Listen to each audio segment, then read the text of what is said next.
Hey everyone, welcome to an NFL video. This one we're going over my core plays for week 5 of the NFL season on Draftkings. Before we continue though, if you could leave a like, and if you're new to the channel, please hit that subscribe button. It really helps me out. I really appreciate it, and thank you guys for getting me over 2,000 subs last week. That was awesome, so thank you again.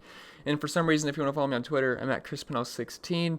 And if you like access to the spreadsheet I build every single week, it's what I'm showing you on the screen right now. Links in the description below for my Patreon. And if you do want to sign up, it's literally the best time to do so because it's the first of the month, and that's when Patreon charges people. But anyway, this spreadsheet's got every single thing on it. It's what I use to make all my videos. I get all the numbers from here. I upload projected ownership on there. Everything's color coded, so you know what's good, you know what's bad. The matchups, the Vegas total, the pace they play at, the snap percentages, which some of them are missing because it's the Monday night game, and the website I pull from for some reason has not updated that yet. But it will be on there. Then I have the wide receiver stats for the season. Then I have the advanced statistics like target share, ADOT, all that stuff. And then I have wide receiver versus cornerback data loaded up on there. The weather for the game supposed to be. Then I got projections, rankings, all that good stuff. It's all on the sheet. So it's what I use. It's pretty much, it's my baby, I guess, if you want to call it that. So if you're interested in it, links in the description below for my Patreon and also on my Slack chat. That's enough plugging. Let's get into the main part of this video. And actually, let me fix this first because sometimes you can't see the player's name when I pop them up. So good thing we checked, huh? Okay, so I think we're good now. Let me just make sure one more time. All right, yeah, we're good. All right, so my core play number 1 at quarterback for me this week is Deshaun Watson at 6,700. Personally, I think we're in for a big Deshaun Watson week this week at home versus Atlanta, and the highest over-under of the slate at 49. With the Texans having an implied point total of 27, which is third highest, only behind the Eagles and Patriots. Last season, the Falcons were a dumpster fire versus the quarterback position, but they have improved a bit this season. But still, they gave up 24 points to Marcus Mariota last week. Let me say that again. 24 points to Marcus Mariota. Watson offers us rushing upside with his 3 rushing touchdowns this season, which gives him a nice floor and high ceiling. He has an elite weapon in DeAndre Hopkins, so I think busts out of his mini slump, and he's in a great matchup, and the deep threat in Will Fuller as well, who's bound to break out too, which we'll talk about Will Fuller in a little bit. The only thing of concern here is this bad offensive line that's killing the deep passing game, and Deshaun Watson's like on pace to break the record for sacks in a season. But Atlanta isn't generating too much pressure this season. They're only averaging 1.25 sacks per game, so that's going in his favor. And if the offensive line can get Deshaun any sort of time in this game to throw the ball, we are in for a big game in my opinion. So I definitely like Deshaun Watson. Does have 3 rushing touchdowns on the season, so I think we're in for hopefully a 30-point game out of Watson. I really like him this week. He's really expensive, but maybe that keeps his ownership down. Then the next guy, I want everyone to take a deep breath and try not to throw up when I say it. But Andy Dalton is in play this week at 5,700. I know. I watched the game last night. It was gross. So it was really, really bad. But that's primetime Dalton. It happens. But there's nothing like getting to bounce back at home versus the Cardinals, who are giving up the most points per game to the quarterback position this year at 26.3. They're allowing almost 300 yards per game and 2.5 passing touchdowns per game as well. He's below 6K, so he doesn't need to do much to hit value, kind of like Daniel Jones last week, even though he's a little bit cheaper. So that's all I'm asking for is really just north of 15 points or so, and he should be able to get the job. That should be able to get the job done for cash games. His salary lets us fit in some of the high-end running backs, which looks like a necessity on this slate. And also the Bengals have an implied total of 25, and this game should be pretty back and forth. So definitely think Andy Dalton is in play. I've seen a lot of people talk about Andy Dalton, so I imagine he's going to have some ownership. But I think he's in play as a cheap quarterback for cash this week. Then next guy in the same game, Kyler Murray. Like I said, I really like this game for fantasy purposes. And this is a 48 over-under in Vegas, which is one of the highest of the slate. And we have 2 bad defenses facing off here with somewhat competent offenses. Plus, this game should play at a decently high pace with the fast-paced nature of this Cliff Kingsbury offense. He's really only showed off his rushing upside 1 time this year, which was Week 3 versus the Panthers, where he had 8 rushes for 69 yards, but he did get a rushing touchdown last week, which is nice. It kind of saved his day because he didn't have anything through the air much. Didn't throw a touchdown, threw a pick. So the rushing touchdown pretty much saved his day. But he's been pretty solid this season. 25, 19, 19, 17. So nothing you're too mad about. But his price did come up quite a bit this week compared to what his average price has been this season, which I don't like that. But there is upside here, and the numbers aren't bouncing off the page if you look at Cincy's numbers versus quarterbacks this season, but it's pretty much because you can run the ball all day on them. So I'm not really concerned about struggling to pass versus them. Now there is a downside here. I think Christian Kirk's going to be out for this game, but I still think he's going to be fine. So do like Kyler Murray. And I don't want to talk about 50 quarterbacks because this is a core plays video and I can't make 20 quarterbacks my core plays, but I want to shout out Jameis Winston. I do think he is in play. New Orleans is struggling versus the quarterback position this season, and he's been hot. So I wanted to make sure I don't sound like I don't like Jameis Winston, because I do. He just didn't make the core 3 for me. But I do like him. And to the running back position. So it's absolutely loaded this week. Zeke's on this main slate. Kamara is, CMC, Bell, Cook, there's a whole bunch of good running backs on this slate. So there's really no clear-cut number one, although that's pretty much CMC every week. But he does have a pretty stiff matchup versus Jacksonville. They're only allowing 18 points per game to running backs. So I actually like saving some dough here and going with Zeke Elliott at 8,300. He's an elite matchup at home as home favorites versus the Packers, which I love using home favorite running backs in DFS purposes because it just makes a ton of sense. And the Packers are giving up the second most points per game to the running back position this season, which would be 36.2 points per game, and allowing over 130 rushing yards per game as well. Now, the Cowboys starting left tackle Smith did get knocked out of knocked out of last week's game, but that line is still incredibly solid, and they should have no problem paving the way for Zeke. Pollard is not a threat to him in the slightest to steal work, and I also like that Zeke was finally heavily involved in the passing game last week, like he was last year after they acquired Amari Cooper, as he saw 7 targets last week. Didn't do much with them, only got 30 yards, but still a nice floor to have. And I mean, he wasn't efficient on the ground. He had 18 attempts for 35 yards, which sucks. But he did get the touchdown, and he had that 6 catches, which gave him an extra 6 points. So do like Zeke a ton this week. It's in a great matchup, and I'm really not concerned about them being a little bit injured on the offensive line, because they should be fine. The next guy is David Johnson. Everyone's talking about David Johnson. He's going to be really popular, but he's just a talented running back that finds himself in an elite spot versus the Bengals. They're getting torched by running backs this season, and you guys saw last night Connor and Samuels ate them up. They're giving up the most points per game to running backs this season at 36.2 per game, over 100 rushing yards. And Johnson is game script proof with his heavy involvement in the passing game, as he saw 28 targets through 4 weeks so far, including 11 last week. I love the price tag on him this week, and I think he's one of the safest plays on the board, and I imagine he's going to be extremely popular. But I don't mind eating the chalk there. I think David Johnson is an excellent play. I like this game for fantasy purposes, so he makes a ton of sense to me. Next guy I want to talk about is Aaron Jones at 5,900, going up against Dallas. So really, volume is king in fantasy, and Jones is the man in Green Bay right now. Jamal Williams' head exploded last Thursday, unfortunately, so that timeshare between them is gone for the moment. Devontae Adams looks doubtful, so Jones is pretty much the only guy left standing for this offense. So I imagine the offense is going to flow through him this week. He saw 7 targets last week, which is a big boost for his floor and PPR scoring. And he should get all the carries he can handle this week versus Dallas. Now, is this a great matchup? No, not really. Dallas is only allowing 22 points per game and 77 rushing yards to running backs this season. But like I said, volume is king, and he should see upwards of 20 touches. So I would take that all day at 5,900. And, the defense can't just solely sell out to stop the run, because they have to respect Aaron Rodgers' arm, even though Devontae Adams probably won't be out there. So I do like Aaron Jones, 5,900, should get about 20 touches, so he makes sense to me. And next guy, Leonard Fournette, 6,400. So pretty much the last play. Volume. It's what we want in DFS. And it's the Fournette show for Jacksonville, as he's averaging the 5th most rushing attempts per game on the slate. And has also been pretty heavily involved in the passing game this season, as he's averaging nearly 6 targets per game. He's coming off a massive game versus Denver with 29 carries for 225 yards. Now, I don't expect that to happen again. It probably won't all season. But I love one-man shows in fantasy, and Carolina has actually been giving up over 100 yards rushing per game to running backs, and obviously to running backs, but in 22.3 points per game. Now, it's not the most fantastic matchup, but he should get there on volume alone. And if he gets into the end zone, you're probably going to be pretty happy with playing Leonard Fournette at 6,400. So, do like Fournette. And then the last guy, it's kind of an out-of-the-box play, and it's not that exciting, but David Montgomery at 5,200. So I just have a feeling we had a pretty good game out of Monty this week versus Oakland and London. Wacky things tend to happen in London, so why not? Let's take a shot there. He saw a season-high 21 carries last week, while also getting a season-high 69% of the snaps. Mike Davis was also inactive for the game, so things are trending in the right way for him in terms of getting the volume he needs. I will say, though, he was incredibly inefficient last week in a tough matchup versus Minnesota, but things should lighten up this week versus the Raiders squad, allowing near 100 yards on the ground per game and roughly 23.2 fantasy points. So, do you like David Montgomery? I can't imagine he's going to have too much ownership, but I don't know. I just have a feeling this is a David Montgomery game. So, do like him. Like I said, he should be pretty low owned. So let's go to the wide receiver position now.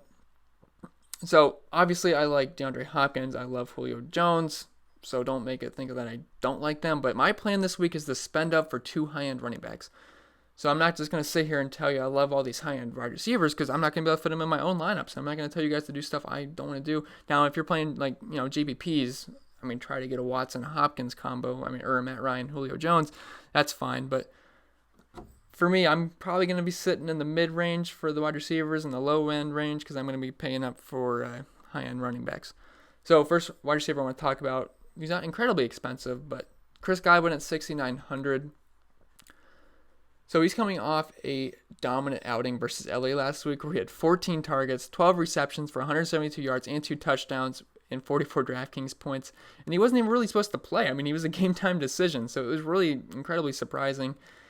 And that's probably going to be the best game he has all year. But again, he draws a pretty good matchup versus the Saints defense, allowing 44 points per game to wide receivers.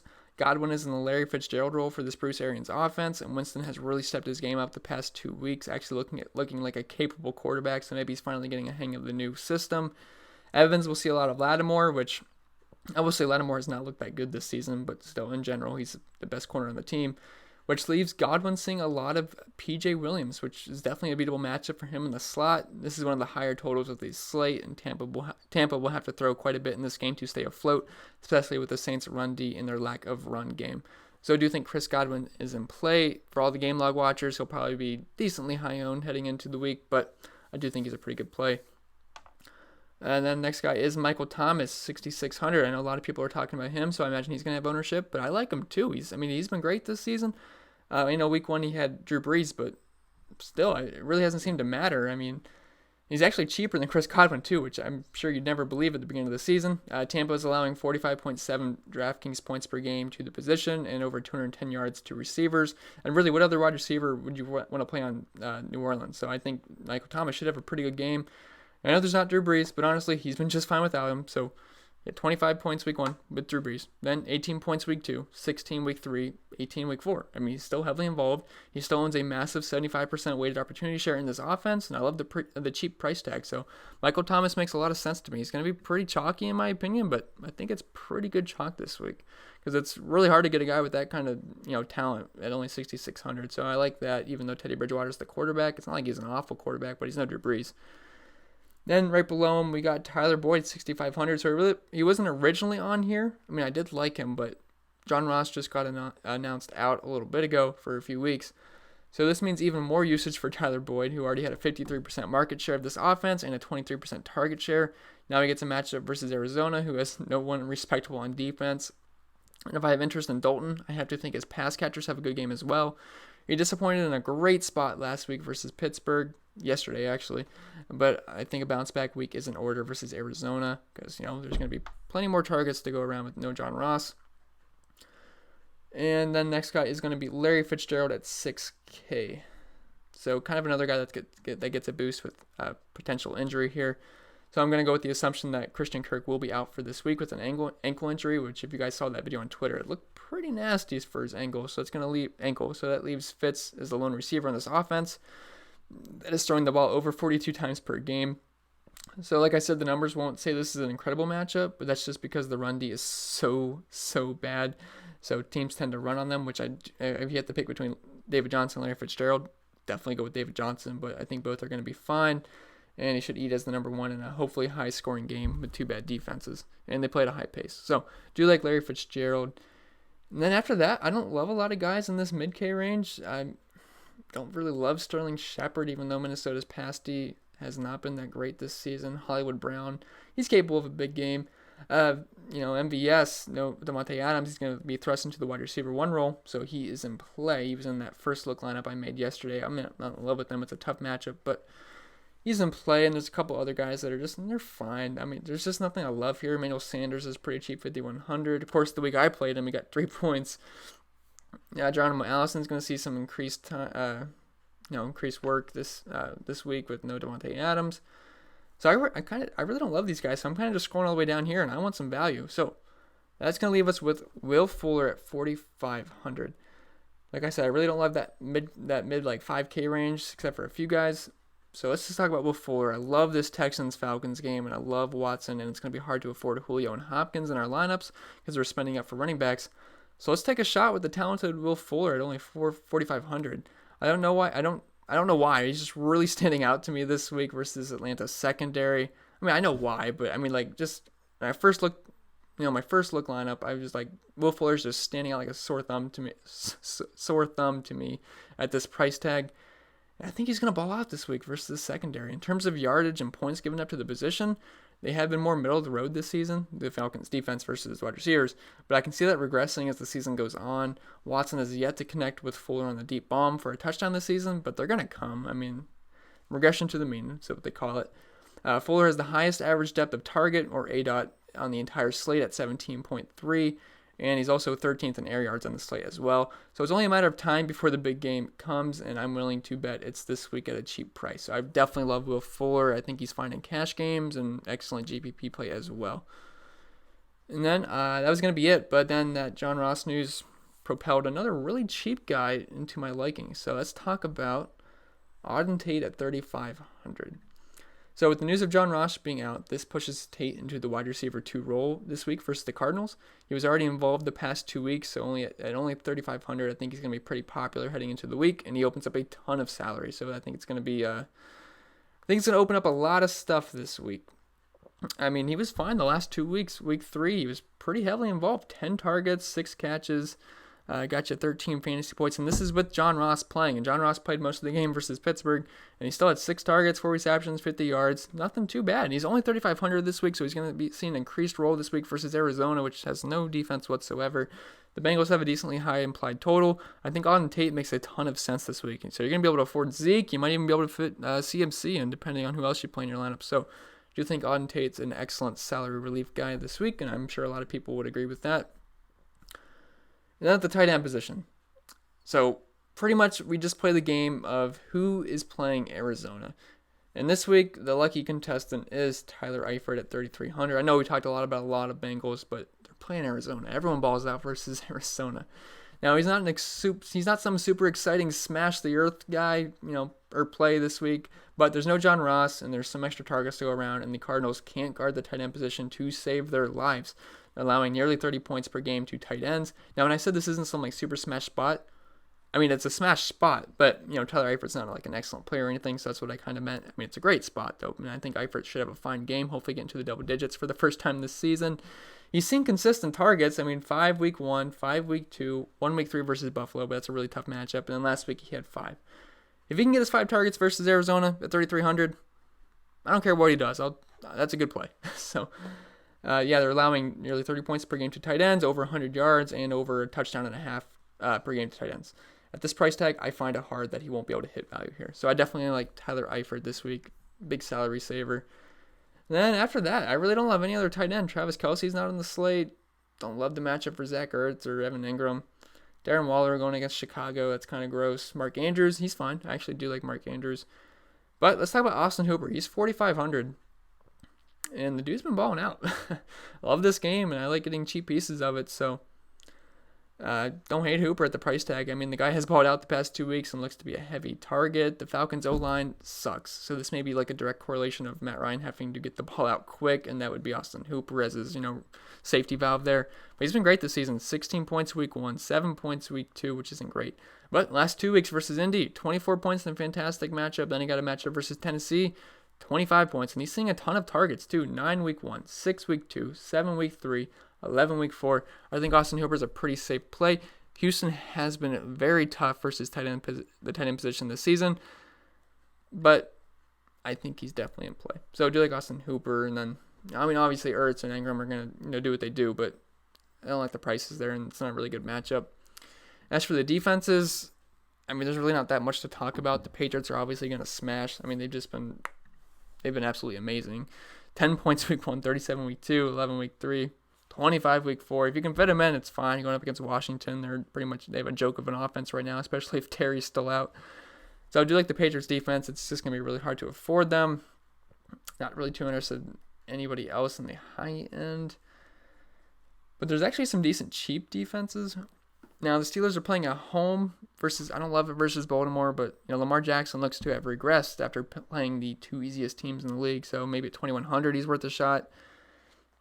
And then the Panthers defense I actually like a ton versus Jacksonville at home. They are home favorites. They've been doing pretty good, and they've been cheap pretty much every single week. 2,100 week 1, they did not do that good, but they still got 4 points, which you'll take at 2,100. They were 3,100 week 2 versus Tampa, got 6 points. But last 2 weeks, 13 and 14, they're graded out as my number 1 defense in the model last week, so that was really nice. They're getting a lot of sacks against 2 pretty bad teams last 2 weeks, but generating pressure. Gardner Minshew, I know he's he's really fun to root for, but it means like he's some incredible quarterback. And really the only thing they got to worry about is stopping Leonard Fournette, and if they can do that, I think they'll have a pretty solid day. I mean, they're going to get some points, but if they can generate some sacks, I was going to say snacks, some sacks and some turnovers, I think they're going to have a pretty good day at 2,600, and that's really pretty much it. So if you can spend up, I do like the Patriots. If you can't spend all the way up and you got to go pretty cheap, I like the Panthers, and if you're punting, I think the Steelers are in play. Now, guys, that's going to be it for the Core Plays video. Hope this was helpful for you. If it was, remember to leave a like. If you're new to the channel, please hit that subscribe button. It really helps me out, and I really appreciate it. Follow me on Twitter at ChrisPennell16. And if you're interested in the spreadsheet, links in the description below for my Patreon. And I'll see you guys in the next video.